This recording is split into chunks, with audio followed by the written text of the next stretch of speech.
صلی اللہ تعالی علی محمد صلی اللہ علیہ وآلہ وسلم۔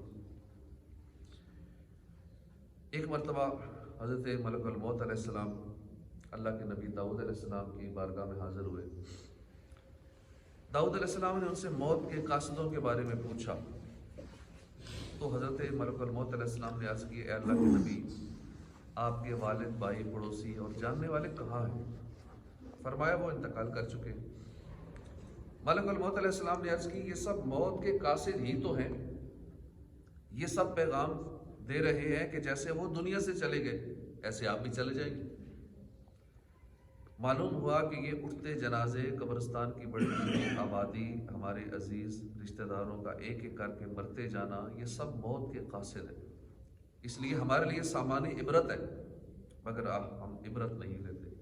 ایک مرتبہ حضرت امام حسن بصری رحمۃ اللہ علیہ ایک جنازے میں شریک ہوئے۔ میت کو دفن کر لینے کے بعد آپ نے ایک شخص سے فرمایا، آپ کا کیا خیال ہے، یہ شخص جسے ابھی ہم نے دفن کیا ہے، کیا یہ دنیا میں واپس آنے، زیادہ سے زیادہ نیک اعمال کرنے، اپنے گناہوں سے توبہ کرنے کی خواہش نہیں رکھتا ہوگا؟ اس شخص نے کہا، ہاں ضرور یہ اس کی خواہش رکھتا ہوگا۔ امام حسن بصری نے فرمایا، پھر ہمارا کیا حال ہے؟ ہم اس میت کی طرف کیوں نہیں ہو جاتے، اس میت کی طرح ہم کیوں نہیں ہو جاتے؟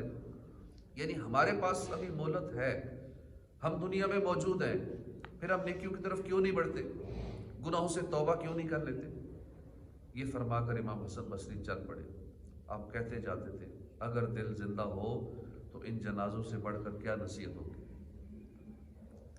یہ سچ ہے کہ موت آنی ہے، ہم سب نے اس دنیا سے رخت سفر باندھنا ہی باندھنا ہے۔ قرآن پاک میں بھی ارشاد ہوتا ہے کہ ہر جان موت کا مزہ چکھنے والی ہے، اور قیامت کے دن تمہیں تمہارے اجر پورے پورے دیے جائیں گے۔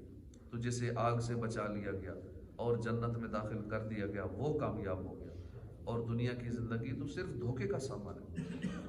اس آیت کے تحت اس کی تفسیر میں لکھا ہے کہ دنیا کی حقیقت اس مبارک جملے نے واضح کر دی، آدمی زندگانی پر شیدائی ہوتا ہے، اسی کو سرمایہ سمجھتا ہے اور اس فرصت کو بیکار ضائع کر دیتا ہے۔ وقت اخیر اسے معلوم ہوتا ہے کہ زندگی میں بقا نہ تھی، اس کے ساتھ دل لگانا اخروی زندگی کے لیے سخت نقصان دہ ہوا، سخت نقصان دہ ثابت ہوا۔ یہ مرتے وقت اسے احساس ہوتا ہے کہ میں نے تو اپنا وقت ضائع کر دیا۔ صحابی رسول حضرت ابو ہریرہ رضی اللہ عنہ جب کوئی جنازہ دیکھتے تو فرماتے، جاؤ ہم تمہارے پیچھے آ رہے ہیں۔ جب اس بزم سے اٹھ گئے دوست اکثر اور اٹھتے چلے جا رہے ہیں برابر، یہ ہر وقت پیش نظر ہے جب منظر، یہاں پر میرا دل بہلتا ہے کیوں کر، جگہ لگانے کی دنیا نہیں، یہ عبرت کی جا ہے تماشا نہیں۔ حضرت ربیع بن سبی رحمۃ اللہ علیہ فرماتے ہیں، ہم نے حضرت حسن بصری سے عرض کیا کہ ہمیں نصیحت فرمائیے، تو انہوں نے فرمایا کہ تم میں سے جو تندرست ہے اسے بیماری لگے گی جو اسے مصیبت زدہ کر دے گی، جوان کو بڑھاپا آئے گا جو اسے فنا کر دے گا، بوڑھے کو موت آ جائے گی جو اسے ہلاک کر دے گی۔ کیا انجام ویسے نہیں جیسے تم سن رہے ہو؟ کیا کل روح جسم سے جدا نہیں ہوگی؟ کیا بندہ اپنے اہل اور مال سے دور نہیں ہوگا؟ کیا کل کفن میں نہیں لپٹا ہوگا؟ کیا کل قبر میں نہیں ہوگا؟ کیا جن کے لیے بندہ کوشش کرتا رہتا ہے اور غمگین ہوتا تھا، ان دلوں سے اس کی یاد مٹ نہیں جائے گی؟ جن کے لیے دن رات کما رہے، کوشش کر رہے، کچھ عرصے بعد وہی بھول جائیں گے، قید فاتحہ بھی نہ پڑھے، اصالہ ثواب بھی نہ کرے، بھول ہی جائیں گے کہ دنیا میں کوئی ہمارا باپ دادا کو آیا بھی تھا۔ اے انسان، جب تجھے موت آئے گی تو نہ کسی آنے والے کا استقبال کر سکے گا، نہ کسی کی ملاقات کو جا سکے گا، نہ کسی سے بات کر سکے گا، تجھے پکارا جائے گا تو جواب نہیں دے سکے گا۔ بے شک تیرے حق میں شہر ویران ہو گئے، تیری آنکھیں کھلی کی کھلی رہ گئی، روح پرواز کر گئی، تیری اولاد دوسروں کے رحم و کرم پر رہ گئی۔ حضرت مالک بن دینار ایک دفعہ موت کے متعلق غور و فکر اور حصول عبرت کے لیے قبرستان تشریف لے گئے۔ وہاں جا کر آپ نے یہ اشعار پڑھے، آتیت القبور فنادیتها فأین المعظم والمحتقر وأین المذل بسلطانہ وأین العزیز اذا مفتخر۔ میں قبروں کے پاس آیا اور انہیں پکار کر کہا، کہاں ہیں وہ لوگ جو دنیا میں جن کی عزت کی جاتی تھی، اور وہ لوگ جنہیں دنیا میں حقیر سمجھا جاتا تھا، اور کہاں ہیں وہ بادشاہ جنہیں اپنی حکومت پر بہت بھروسہ تھا، کہاں ہیں وہ عزت دار جو فخر کیا کرتے تھے؟ مالک بن دینار فرماتے ہیں کہ قبر سے آواز آئی، وہ سب فنا ہو گئے اور فنا ہو کر نشان عبرت بن گئے۔ اب ان کی خبر دینے والا بھی کوئی نہ رہا اور وہ اللہ کی بارگاہ میں حاضر ہو گئے۔ اے گزرے ہوئے لوگوں کے بارے میں پوچھنے والے، کیا تجھے ان گزر جانے والوں کے عبرتناک حالات و واقعات نہیں پہنچے؟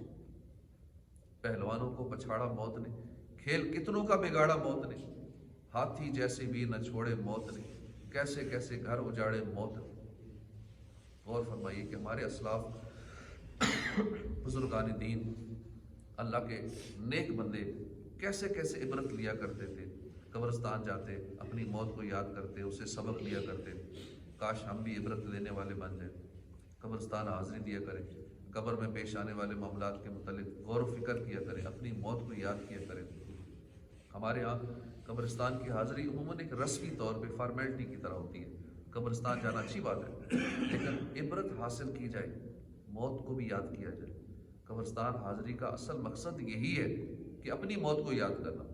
حدیث پاک میں اس طرح کا مضمون موجود ہے کہ پہلے میں تمہیں قبروں کی زیارت سے منع کرتا تھا، اب اجازت دیتا ہوں کہ جاؤ اور قبروں کی زیارت کرو، کہ قبروں کو دیکھنا دلوں کو نرم کرتا ہے، آنکھوں میں آنسو لاتا ہے۔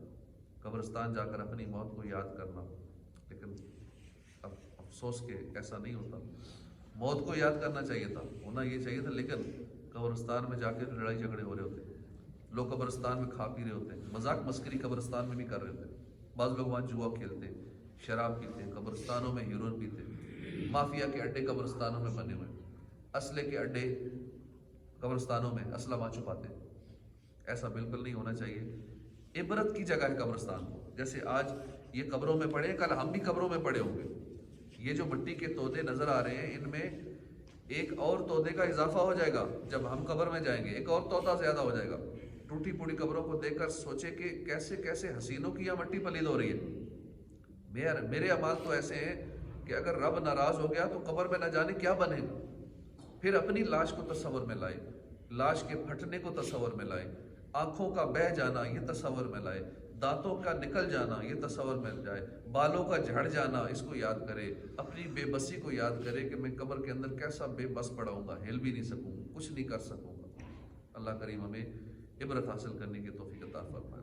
عمر بن عبدالعزیز نے اپنے آخری خطبے میں فرمایا، اے لوگو، تمہارے پاس جو مال ہے وہ مرنے والوں کا چھوڑا ہوا ہے، بالآخر تم بھی اسے یہیں چھوڑ کر چلے جاؤ گے۔ کیا تم نہیں جانتے کہ تم روزانہ صبح شام کے وقت اس دنیا سے رخصت ہونے والے کے جنازے میں پیچھے پیچھے چلتے ہو؟ تم اسے قبر کے اس گڑھے میں اتار آتے ہو جہاں نہ بچھونا ہے نہ تکیہ ہے۔ یہ مرنے والا اپنا سارا مال و متاع، ساری اپنی وراثت یہیں چھوڑ کر جا رہا ہے۔ دوست احباب سے جدا ہو کر مٹی کو اپنا ٹھکانہ بنا لیتا ہے، حساب و کتاب کا سامنا کرتا ہے، اسی کا محتاج ہوتا ہے جو اس نے آگے بھیجا ہوتا ہے، اور جو کچھ وہ پیچھے چھوڑ جاتا ہے اس سے بے نیاز ہوتا ہے۔ جو پیچھے چھوڑ جاتا ہے اب وہ اس کے کام نہیں آنا، جو اس نے آگے بھیجا ہوا ہے وہ اس کے کام آئے گا۔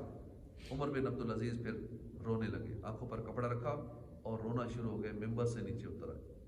قبر میں آہ گپ اندھیرا ہے، روشنی ہو بے رضا یا رب، سانپ لپٹے نہ میرے لاشے سے، قبر میں کچھ نہ دے سزا یا رب، نور احمد سے قبر روشن ہو، وحشت قبر سے بچا یا رب۔ یہ حقیقت ہے کہ ہمیں وراثت میں ملنے والا مال سامان عیش و عشرت نہیں، یہ باعث عبرت و نصیحت ہے کہ ہمارے باپ دادا نے جو کچھ چھوڑا ہے وہ ہمارے لیے نصیحت ہے، کہ جیسے وہ چھوڑ کے چلے گئے ہم بھی چھوڑ کے آگے چلے جائیں گے۔ آج جو اولاد والد کے مرنے کے بعد لڑ پڑتی ہے وراثت پر کہ مجھے اتنا چاہیے تو مجھے یہ ملنا چاہیے، بھائیوں کے جھگڑے ہوتے ہیں، اور جب مال وراثت ملتا ہے تو دل میں خوشیاں جاگتی ہیں، میرے پاس اتنا مال آ گیا میرے باپ کا چھوڑا ہوا۔ زیادہ مال ہو تو اور زیادہ خوش ہوتا ہے، عیش و عشرت کا سامان کیا جاتا ہے، عیاشی کی جاتی ہے اپنے باپ کے چھوڑے ہوئے مال پہ۔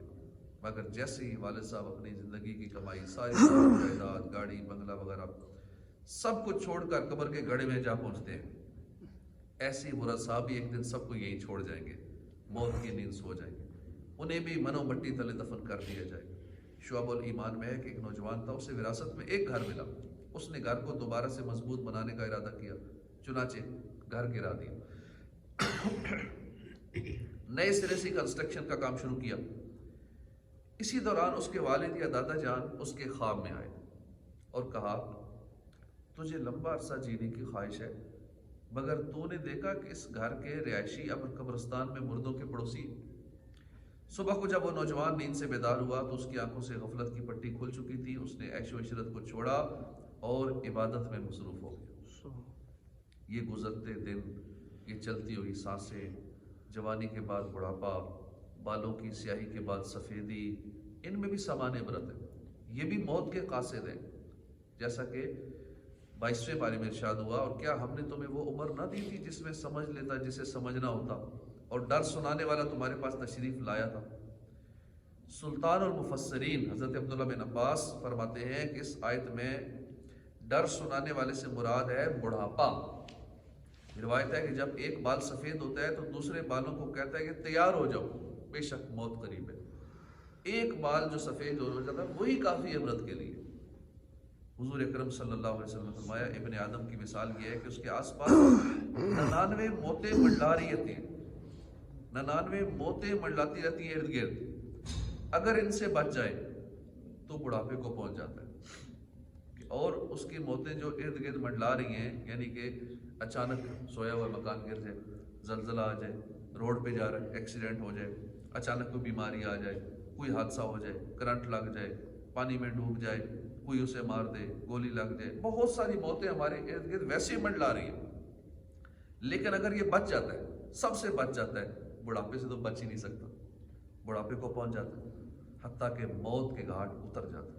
مفتی احمد یار خان نعیمی رحمۃ اللہ علیہ اس حدیث پاک میں فرماتے ہیں، یعنی انسان کے لیے اسباب موت بے شمار ہیں، ہر گھڑی موت سر پر کھڑی ہے، لیکن اگر اللہ کے حکم سے ان سب سے بچ گیا، بڑھاپا تو آئے گا ہی آئے گا، اور بڑھاپے کے بعد پھر اور کوئی چانس ہی نہیں ہے، موت ہی موت ہے، قبر کا گڑھا ہی ہے، موت یقینی ہے۔